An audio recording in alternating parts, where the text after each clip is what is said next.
এটা দেখতে পাচ্ছ তোমরা, এটা হচ্ছে বাদাম চিকেন। এটা বানানো খুবই সহজ যদি তোমরা আমার এই পদ্ধতিটা অবলম্বন করো। তো চলো আমি কীভাবে বানাচ্ছি এটাকে তোমাদের সাথে আজকে শেয়ার করবো। চিকেন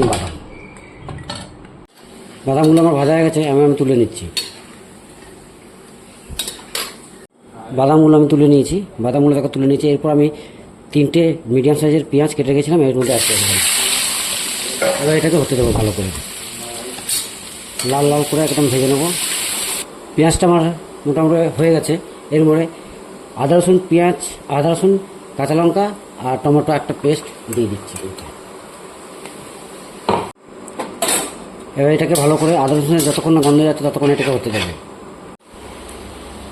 দিয়ে দিচ্ছি 1 চামচ হলুদ গুঁড়ো, আর দিয়ে দেবো 1.5 চামচ জিরে গুঁড়ো। এবার এটাকে হতে দেবো। এবার অ্যাড করে দিচ্ছি জল ঝরিয়ে রাখা চিকেনটাকে। এবার এটাকে ঢেকে ঢেকে কষতে থাকবে।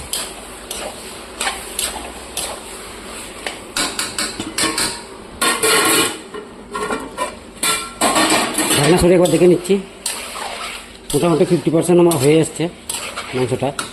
এরপর আমি অ্যাড করে দিচ্ছি এর মধ্যে স্বাদ অনুসার লবণ দিয়ে দিচ্ছি, আর দিয়ে দিচ্ছি বাদাম পেস্টটা যেটা ভেজে রেখেছিলাম, ও তার সাথে একটু দই দিয়ে ভালো করে ফেটিয়ে নিয়েছি, এটা এর মধ্যে অ্যাড করে দিলাম। এবার এটাকে হতে দেবো। অ্যাড করে দিচ্ছি বাদাম পেস্টের জলটা।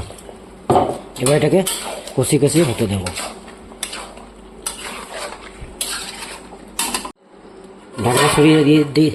ঢাকনা সরিয়ে দিয়ে দিচ্ছি কাস্তুরি মেথি গুঁড়ি, আর দিয়ে দিচ্ছি বাড়িতে ভেজে রাখা গরম মশলা। বাস আর কিছু অ্যাড করবো না। এবার রেডি আমার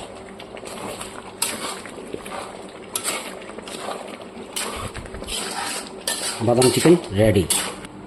বাদাম চিকেন নামিয়ে নিয়েছি ফাইনালি, দেখো আমার বাদাম চিকেন রেডি।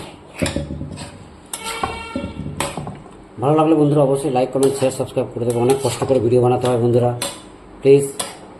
আর কমেন্ট করে জানাবে অবশ্যই কেমন কী হচ্ছে না হচ্ছে। চলো, থ্যাংক ইউ।